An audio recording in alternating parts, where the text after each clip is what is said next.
Hello, everybody, and welcome back to another episode of the Enhanced Pod. Today's guest is a gentleman by the name of Ash De Beer. Now, he is a sports scientist from Rhodes University, let's say via the University of Pretoria or Tux. But my story with Ash goes that I've been familiar with his work from LinkedIn for several years. And if you've been in the GPS game in sports medicine or teams in South Africa, you'll probably remember the name or recognize the face.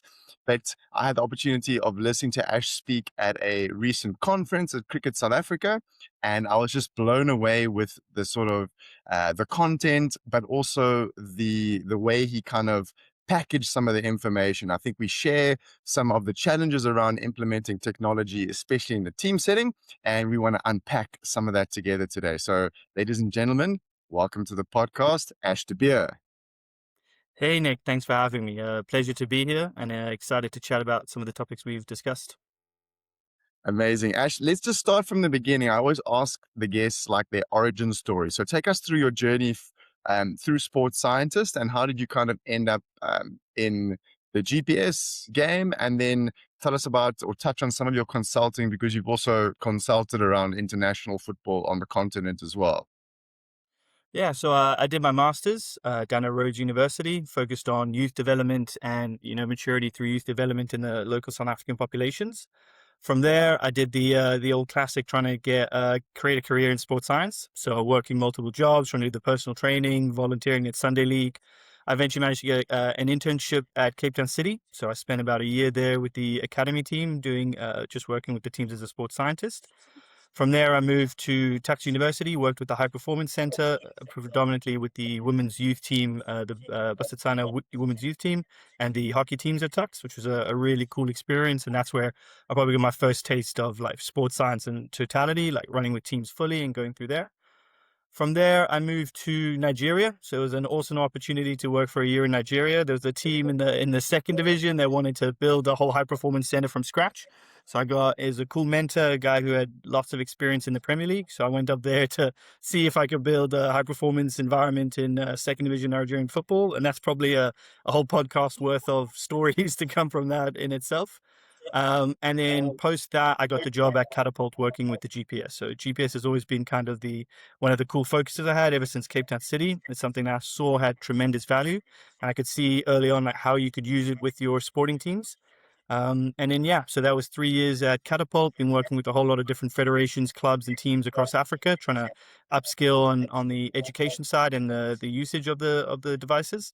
And now I've left company Catapult, and now I'm working trying to do some consultancy with some different teams, and figure out how we can kind of move sports science and the education using GPS a little bit forward to some of the maybe the I wouldn't say problems, but some of the recurring issues I'm seeing across the board. 100%. You touched on a theme that obviously a big part of your role is education, and I've had the benefit of being on the receiving end of an Ash To Be a masterclass. Now, I think some of the themes that we kind of both felt strongly about were like sort of some of the challenges facing its application in the team sports setting. Um, from your experience, and maybe draw on some of your Catapult experience and your consulting, what is kind of one of the big challenges facing teams, organizations when they're trying to implement technologies like GPS or maybe even other hardware devices like force plates, timing gates, etc. Yeah, I think currently in sports science, we're in a really cool place. I think the speed at which technology has grown has been quite outstanding. If you think about it, probably what, 10, 15 years ago, we had limited GPS. It probably was released there. And now we're at the point where pretty much every major team has GPS in the building. Every team looks to try to get GPS or some sort of technology into the building. And with that has come the growth of the field in a specific way, right? So it's not that it's a negative. It's just that the speed that we're seeing the technological adoption is probably outpacing how we're understanding how to use it fully. So I think the first thing to get out the way is that it's not as anti-technology, it's just the application of how we're using that technology at the moment, right? It's an incredibly useful tool, but it is only a tool in terms of the how it can be utilized, right? And in good practitioners, it's absolutely fantastic.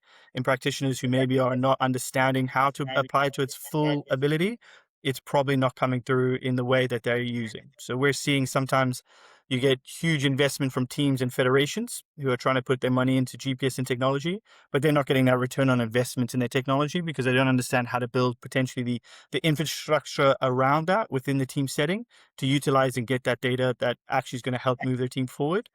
That probably is the crux of what we're seeing at the moment. Okay.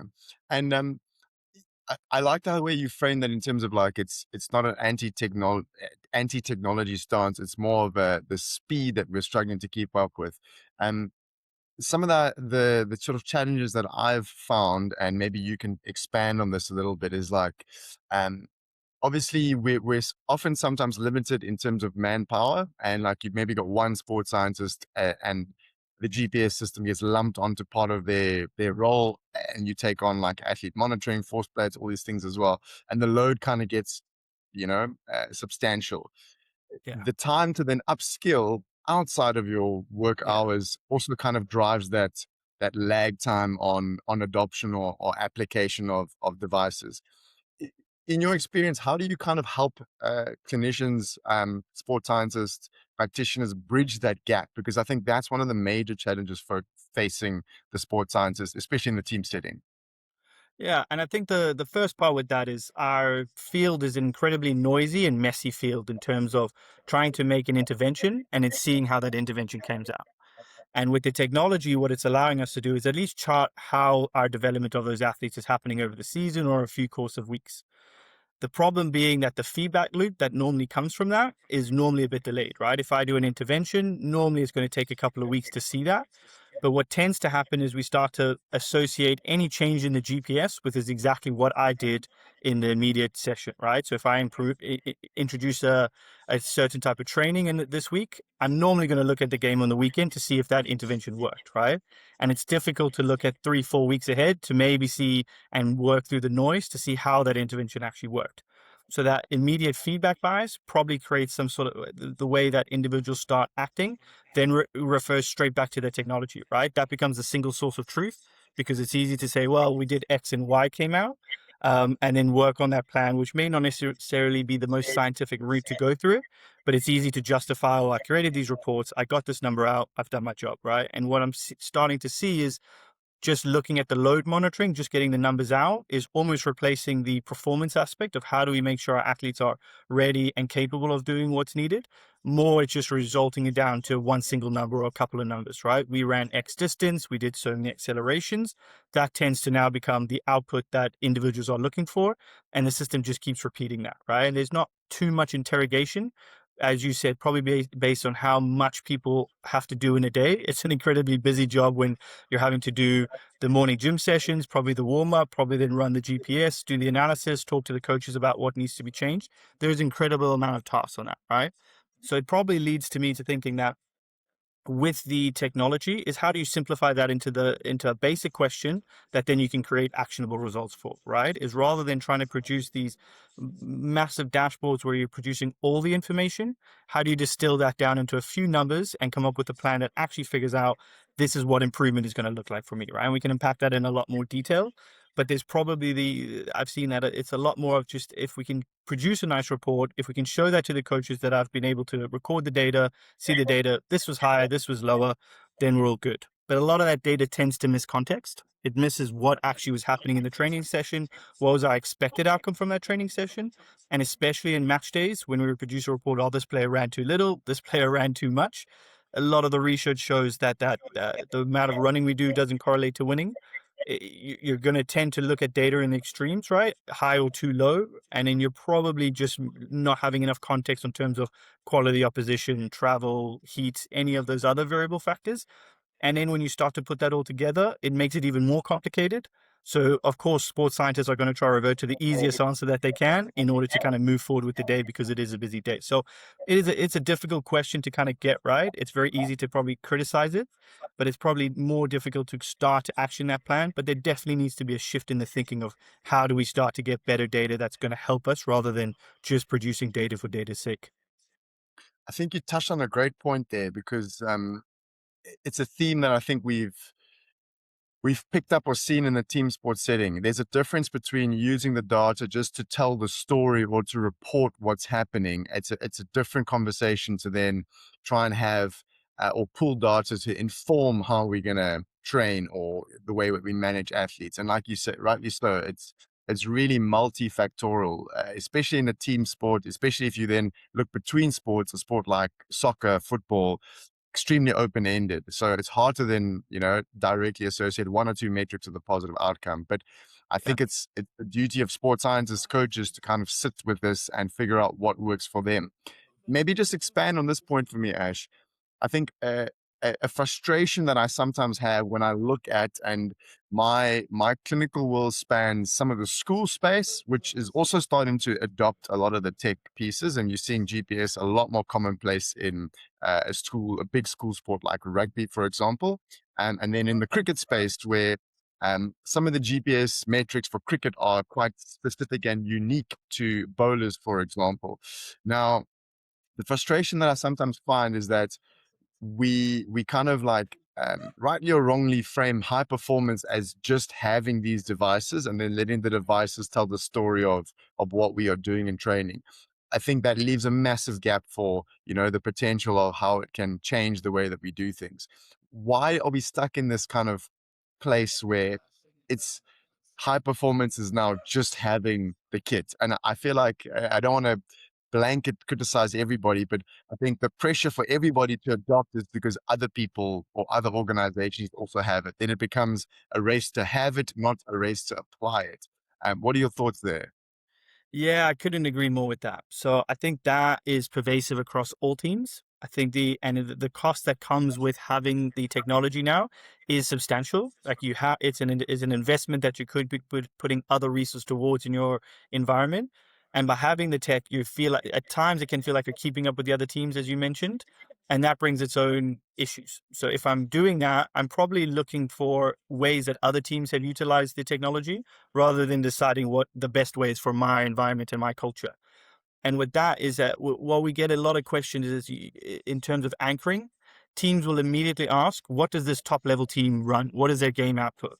Right, which is probably one of the worst questions you could ask up early because it's immediately centering what my performance looks like based on other contextual factors. So a team will come in, can you tell me what Premier League teams or international teams are running?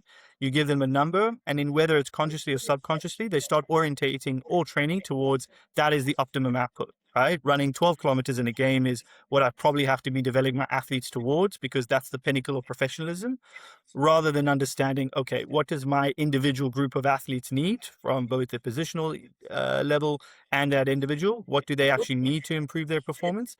You start anchoring everything from your training and your match, whether it's good or bad outcomes, to that number that's probably foreign from that, right? And that's that's taken over a large amount of the thinking that if we bring the technology in, we're going to be able to compare to what the benchmark. And then if I do extra with the players or if I change what they're doing and we get closer to that benchmark, then I'm probably doing my job because I'm improving their performance, right? The flip side of that is you're not looking at what the capabilities are of the athletes and how are we planning appropriately through the week.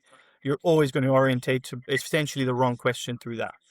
And then when you add in the ability to produce dashboards that look very clean, but can miss a whole lot of the story, then you start to focus on these 4 or 5 metrics, right? Every technology company in the world will promise you how many different metrics they use. I imagine if you go to any practitioner, more than 10 is probably going to be a lot for them, right? So we've got this overabundance of it can do all these things, X, Y, Z, any kind of avenue you want to go down, you can do, but we don't really have practitioners using it to the full extent, right? They're only going to look at a handful of metrics based on a performance standard that's probably unrealistic for their setup at the moment, depending on how much time and the quality of the players that are available. And then it's shifting how they think about doing performance is just about ensuring that those numbers are close to what they believe is the number should be. And a clean example of that we've seen is a lot of people say, oh, an MD -3 or MD -4, we're going to run at 80%. And then if you ask, well, why 80%? What's 80% of whatever number you've got work is the reason you want it to work?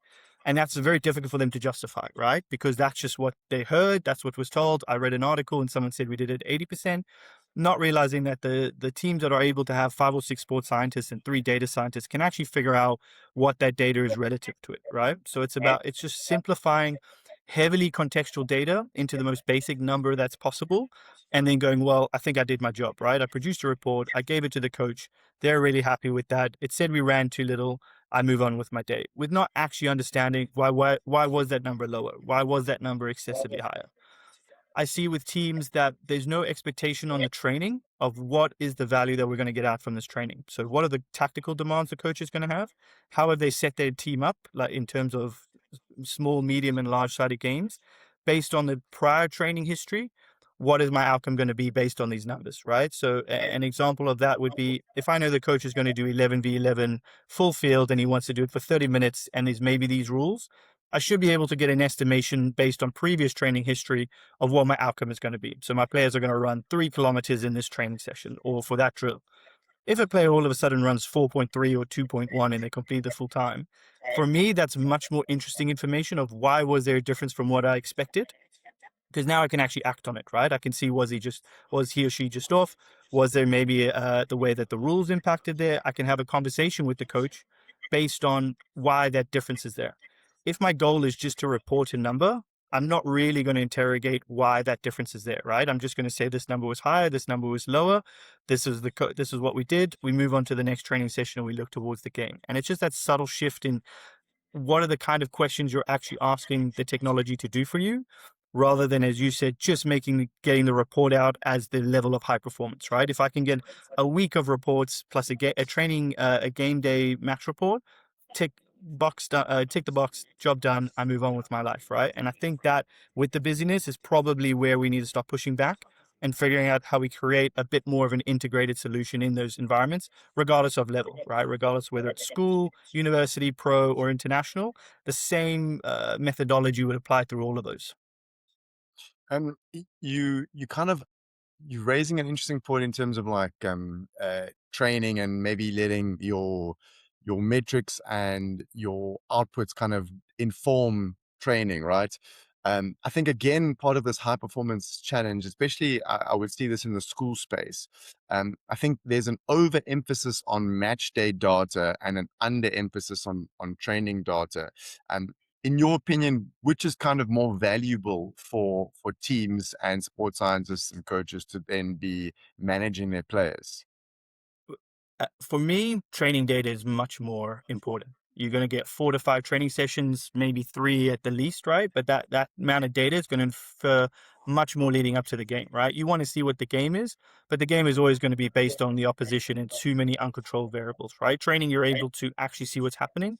If you're looking at both the performance side and the readiness/injury prevention and making sure your athletes prepped and ready for all upcoming games, looking at that data is going to give you a much better understanding. What tends to happen if you just focus at games is that you react to the extremes much more than you should. So all of a sudden the numbers are way too high, the numbers are way too low. Instead, you would react to that change in the extreme data and not knowing that it's probably going to regress down in the next game or two, right? And as soon as that data is too high or that data is too low, interventions will start to be implemented. So I'm going to see my players way low, my players way too high. I'm then going to start an intervention. That intervention is going to work, quote unquote, and then by the next week, there's going to be a regression to the mean and everything's going to look pretty good. That probably doesn't really work, right? If we just left the player, they'd probably regress to the mean anyway, because there's so many contextual chaotic variables in a game that you can't do. But if you're only looking at a game, then you're going to respond to that. If you have the training, you can start to detect those patterns. Okay, well, they were feeling a little flat coming into the game. Then I can confirm that with the game data. Just looking at that game data is always going to make you more reactionary to what's happening rather than proactive, which is where we want to get you. We want to make sure that you're able to predict and move forward with your data, that you are not going to be surprised by those changes, rather than reactionary to extreme outcomes. And secondly, what I've seen was if you only use games, then the tools become a measure to kind of criticize the players, right? If it's low, I have an easy way to say, oh, the player didn't do well because they ran such a low distance. Either they're not fit or they weren't applying themselves. And humans are really good at, with limited information, coming up with a causal story that explains everything and ignoring the information that's not visible there, right? So if I just show you distance and high speed was low, you're going to say, the player's unfit, or they weren't playing well, or, they weren't listening to the tactical advice. There's a variation of excuses that can come up from that. It doesn't take into account anything that was leading up to that game or the context of the opposition, right? You could be a left back playing up against the best right winger in the league. Of course, some of your running is going to come down, but when you're presented with a report 2 days after the game or a day after the game, you're immediately going to hone on that. And you might not fully recollect that that's what happened to the player. So now it becomes, well, the running was low. We need to do more high speed sprinting this Tuesday or Wednesday to improve that number, not realizing that they could actually be at quite a high load for high speed sprinting because we're not looking at that training data. You've now exposed them to increased hamstring risk, right? So I'm not saying that happens all the time, but it's very easy to get yourself into a worse predicament than you were by being reactionary to match data and extreme match data, quote unquote, than if you just be able to have a fully expected model that you can start to see, what am I hoping to get out from these different sessions?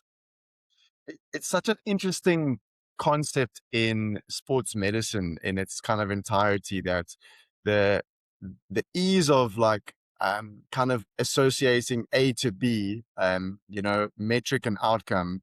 it, we can retrofit anything to make a Yeah, convincing or compelling story. And then the thing is, when we present these to, um, as a physio, obviously, I'm not as involved in GPS as a sports scientist are. So I like to hang around from them, and all my learning is indirectly to the sports scientists that I'm working with. So if a very credible sports scientist told me that A is causing B, I'm going to take that on face value, even yeah, as a scientist myself. Now, imagine we present that same information to a coach, and then you take into our system that we're only really making those decisions based on match data. It kind of, I can see how it's easy to then kind of not get yourself into trouble, but basically you're making decisions based on not enough data, and you're probably then not making the right amount of right decisions because you don't have the whole picture. Now, Ash, even as a physio listening to this, and having been around sports scientists using stat sports, Catapult in specifically cricket and rugby, it seems like a really overwhelming thing to capture. Like yeah, there's so much metrics, there's so many training points that you can pull data from, compared to my side where I measure return to play or even profile athletes. One or two tests periodically, often no frequently than like 2 to 3 times per week at max. yeah. Now you've got every single almost physical output from the players being recorded. I can imagine dashboards become the way to then filter and obviously tag and organize your data. I think this is one of the things that intrigued me the most about your presentation. Can you just take us through some and I know it's hard to kind of make it broad across sports. Maybe if we try and go back to cricket or maybe to rugby, those are my sort of spaces, and I'm sure you've got experience there. What's the easiest way to kind of set up your dashboard to be able to kind of do the bulk of the legwork for you in a way? Yeah. So, uh, to reiterate, like, part of this is, I think a lot of sports scientists can seemingly do a good job if they're able to tell that really good story, right? So with limited metrics or any metrics, if you're able to make a convincing argument of why these metrics are good, those will tend to be adopted, right? And that's probably one of the issues, is that there is so much data. If you don't have time, or if you're just not very data oriented in terms of you enjoy going through the numbers and figuring it out, it becomes difficult to know where to start with that. So you're probably either going to go very simplistic, which is not a problem at all. That's probably recommended. But with that, there comes a whole host of things that need to be done to ensure that the quality of the data we're getting out. The first bit, and it's always the most boring bit, but it has to be done, is your data hygiene. It's how am I logging my sessions? How am I being as scientifically accurate that I can with each and every one of these sessions?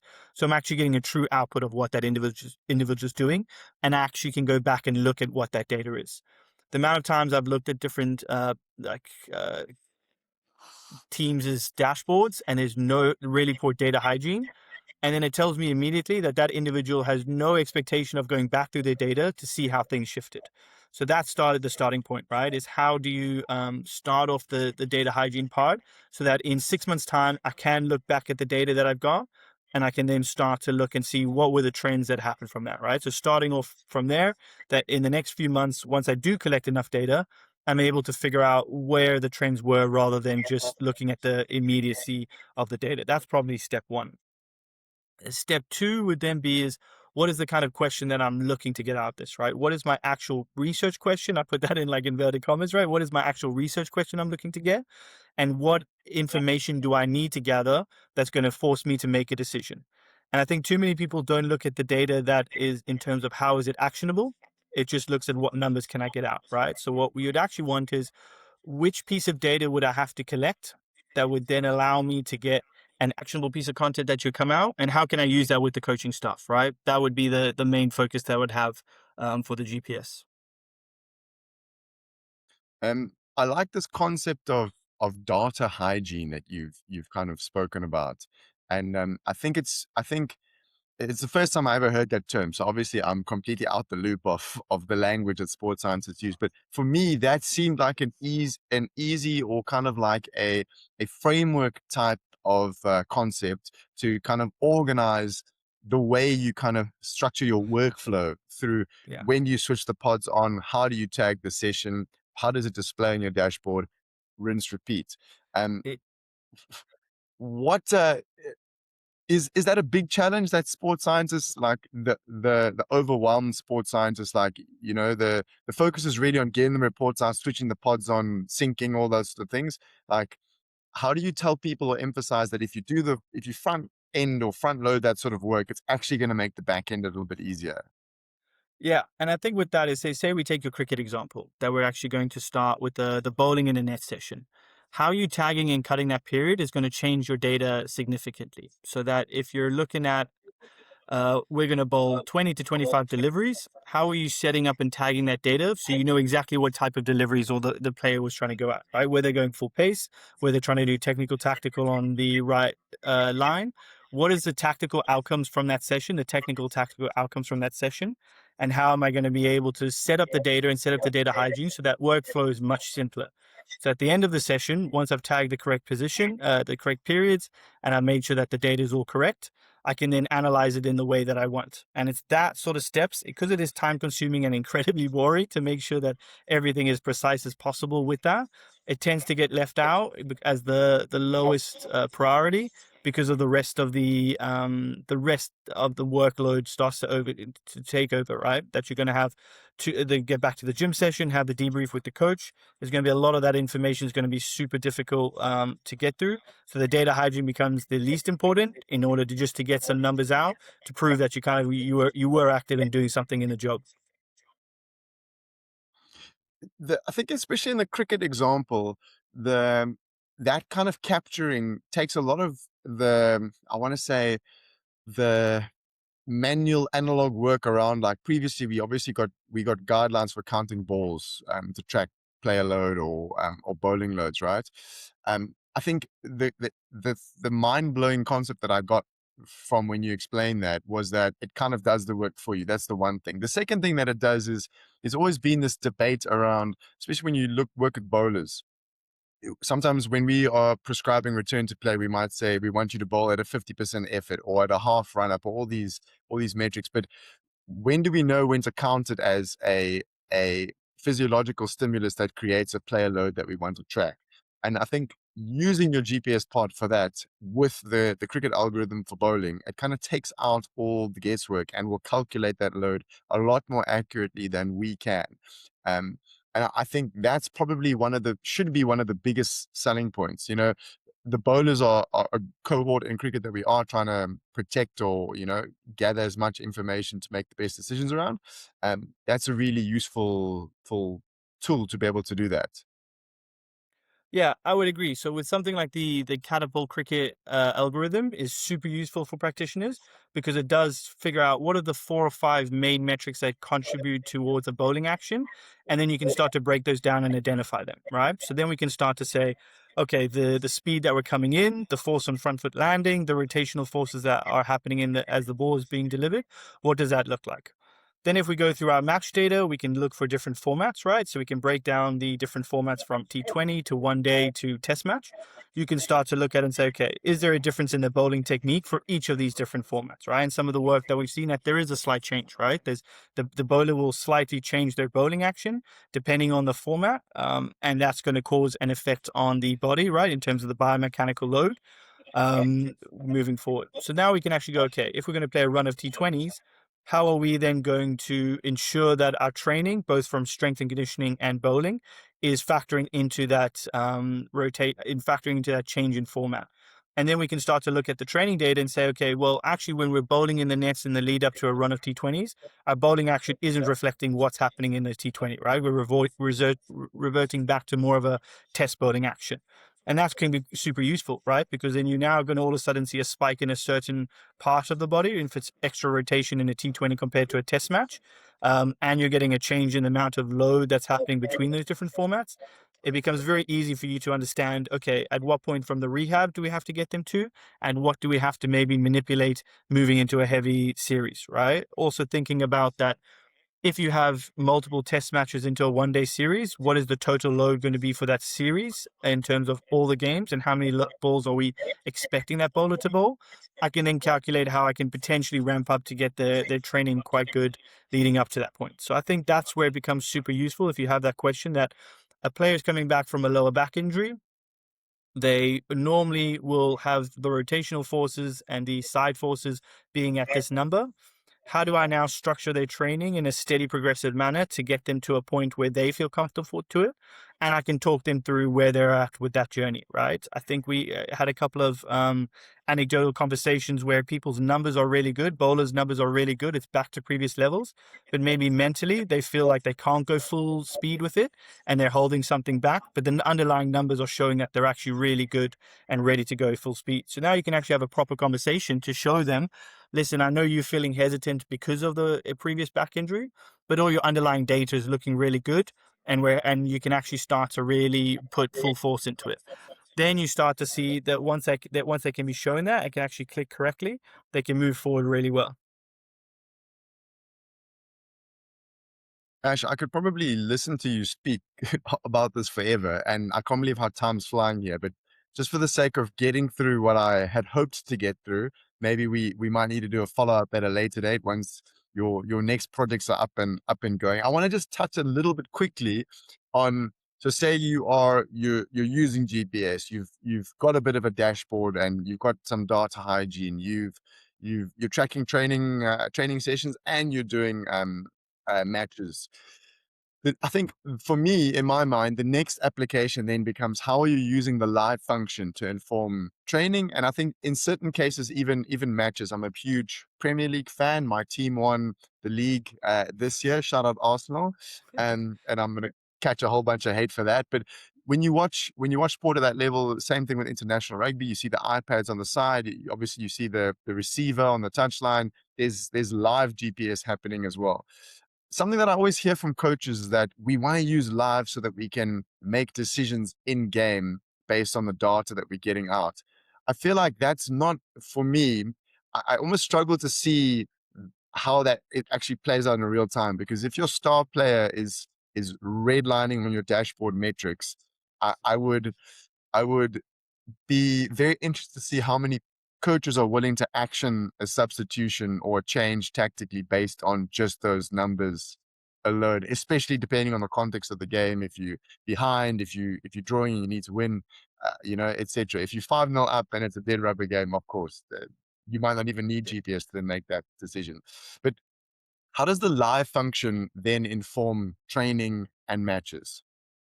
Yeah, so I think that is a super important question at the moment, right? Is if you have a bad system and culture of how to use those numbers, using it live is not going to make any better decisions, right? As I said at the start, like the GPS is a tool to understand what's going on in the pitch. And the tool is only good as your structures, your communication, and what you're ultimately hoping to get out from the team, right? So if you have a really good culture and a really good coaching setup, where you have clear understanding of the roles, clear understanding of your output, clear understanding of your game model, and you're applying the numbers to feed into that well-preserved, well-created structure, then live, either within training and matches, becomes an absolute super tool, right? Then you can really fine tweak and you can see how things are going. I'd say one example from training that kind of gets overlooked with the live is people will do their 3 drills. They'll see what the outcome is. We won't quite hit our top up numbers, so then we'll do a whole lot of top up runs, right? And now you're using the live to cover up for what would be not optimal session creation because we haven't hit our goals on that. We're just topping up those extra runs to make up that deficit rather than investigating what actually went wrong with the session to improve the session and figure out how do we build a better training session that is including tactical, technical, and physical all combined for the perfect output for the player. You're just utilizing the live to figure out how do we top up, right? So one, it needs to understand how you're going to use the live data to make real-time changes. Do we need to make the grid a bit bigger? Do we need to push it 2-3 minutes each drill? Do we need to cut it back because we're seeing an overload in accelerations?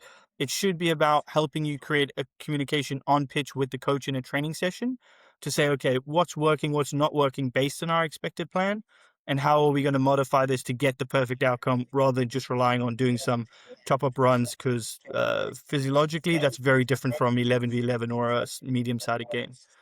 In game, again, the physical is, I think, when in the heat of the battle in terms of a game, the physical load is not as important, right?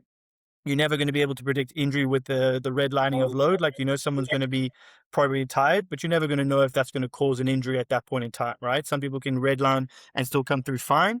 And I would say utilizing the GPS live to make substitution decisions probably has to be secondary to the tactical decisions that are coming out from there, right?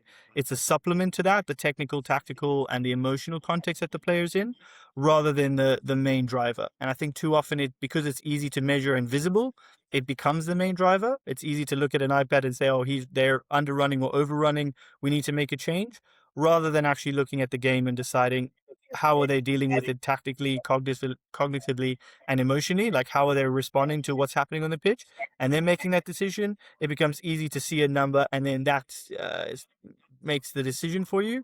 When presented with difficult questions, a lot of practitioners will revert down to the easiest question. So rather than thinking, do I need to make a substitution for this player? It becomes, well, what is the number telling me in terms of this output? And then I'll just base the decision on that, which can lead to certain problems in terms of that you're being driven by the numbers rather than what's happening in the context of the pitch. I think that's a great answer to the whole live debate. And I am sure there's more context and it's going to keep unfolding over time. But thanks for sharing your insights there, Ash. I think one or two final questions just to wrap up, and we can almost treat this as sort of rapid fire. But you touched a little bit around culture, communication. What sort of culture in the sports science or sports medicine space? What sort of culture is present when you find that teams are using data and GPS really well? Yeah, it's going to be that open communication, having a clear structured plan from top to bottom and understanding the roles and the delegation of roles, right? I think the big thing is that it's probably talked about in the GPS space from practitioners is that the coach is responsible for 80 to 90% of the load, right? In a training session, a coach is responsible with what they want to do tactically on pitch for the load. We're just there to observe and lend expertise to make sure that that load isn't over or underdone, but is really going to have a clear delegation of how are we approaching those different problems. So having that clear communication, actually having a game plan of what your expected outcomes from the different sessions are going to be, and what is our rules for when we hit those different limits. The amount of times I've been in session, and you're getting close to the limit of what the players should be doing in this training session, or what's going to be too much.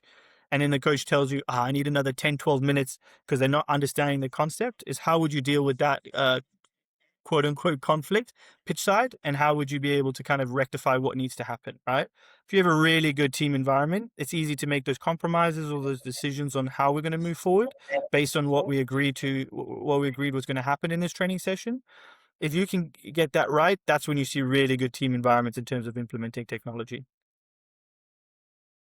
Awesome, Ash. And final question, like, where do you see this space going in the next, just say, 5 years? GPS, athlete monitoring, um, gathering data around teams and performance. Is there a specific sporting code that you see is kind of going to be leaping ahead? Are we going to change our methods?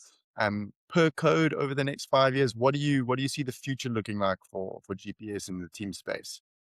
Yeah, I would say the increase of AI is going to be could either be seen as a problem or could be actually seen as a real benefit, right? I think if you're utilizing poor habits within the GPS and the technology, you're probably going to just burrow further into those poor habits, right? If you're able, it's going to be able to speed up the ability for us to get reports and data out, which is going to be super useful. But then it's also, as we've talked about previously, that's becoming predominant of the job. And we're training a lot of young sports scientists to use the GPS in order to just get those reports out rather than the underlying science behind it. And with the rise of that AI automation, it's probably going to be able to do most of that for you anyway, right? I've already seen that we can do a lot of like auto tagging, auto periods. A lot of the manual work is going to be removed from the GPS moving forward, which is fantastic. But then it's going to force you to be more creative and innovative around the how we utilize the science behind the GPS, right? So that's going to be the move forward, I think, because there's going to be it's going to become more democratized. Every team's going to have availability of it, probably cheaper and easier to utilize. It's probably then going to really rely on the actual science of the individual and actually the experience and ability level of the individual rather than utilizing the tool. So I think every team from every level of play, from school to university to pro, is going to have some form of GPS. It's going to be pretty fast and automated in terms of what we're going to get out from it. And it's going to really make us confront the choices that we're making with that rather than currently the kind of the issues that we're seeing. I think you touched on a great point there in terms of training young sports scientists. I mean, even as a physio, I think if you want to be in these spaces, it's there whether you like it or not, scared of it or not, it's there. I think it's our job to upskill ourselves. So if you're a student currently listening to this, an aspiring sports scientist, you need to find ways to listen to podcasts, connect with people.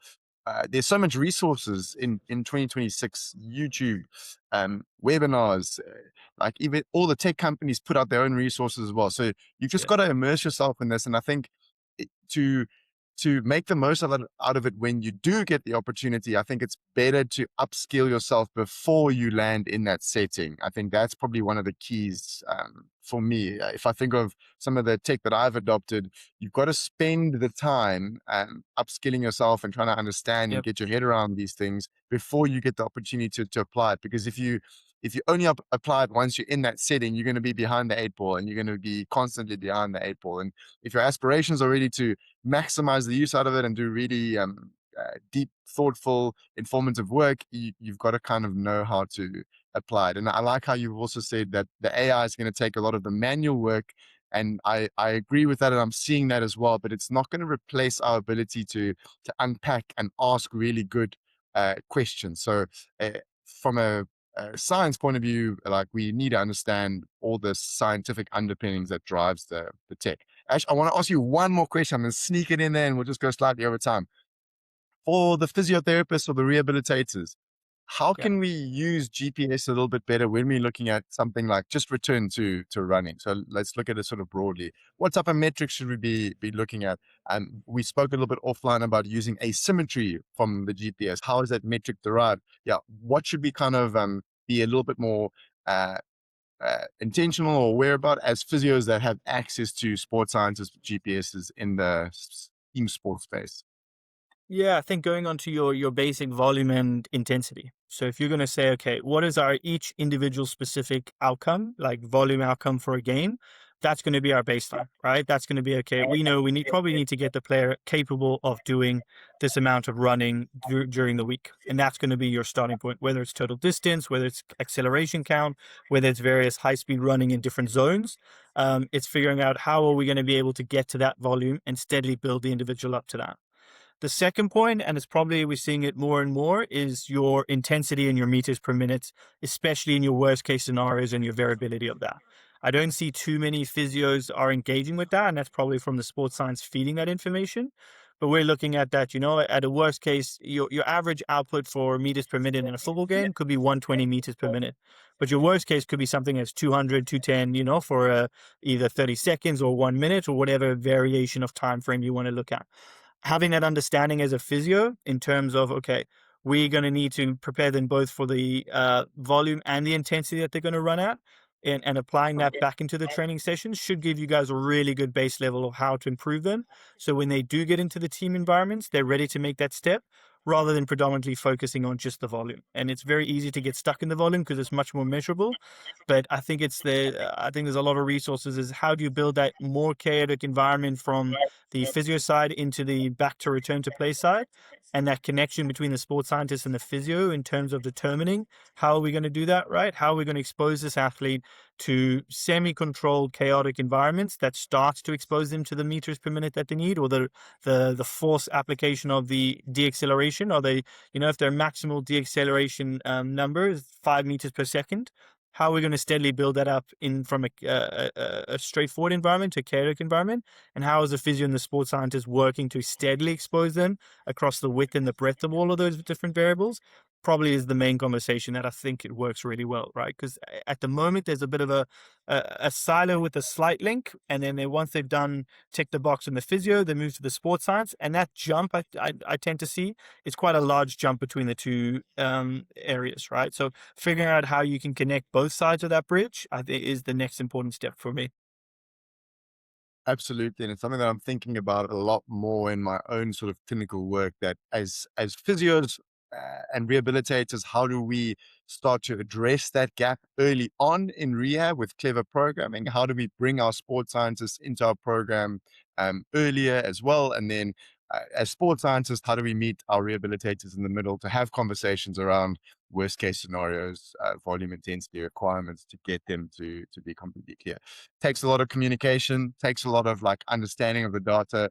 I know it's something that we are maybe all a little bit nervous about, but I think kind of acknowledging that it's a work in progress. We've got to work with the people and have conversations and discuss these things to get it right. It's not just going to happen by getting a tool like GPS or force plates or Yeah. speed gates or whatever. I think that's kind of the perfect wraparound for this whole conversation. Ladies and gentlemen, thank you very much to our guest, Ash. If you want to connect with him, he's got a great presence on LinkedIn. So look him up on LinkedIn. I think you're using your full name there. So that's Yeah. Ashley De Beer. Am I right?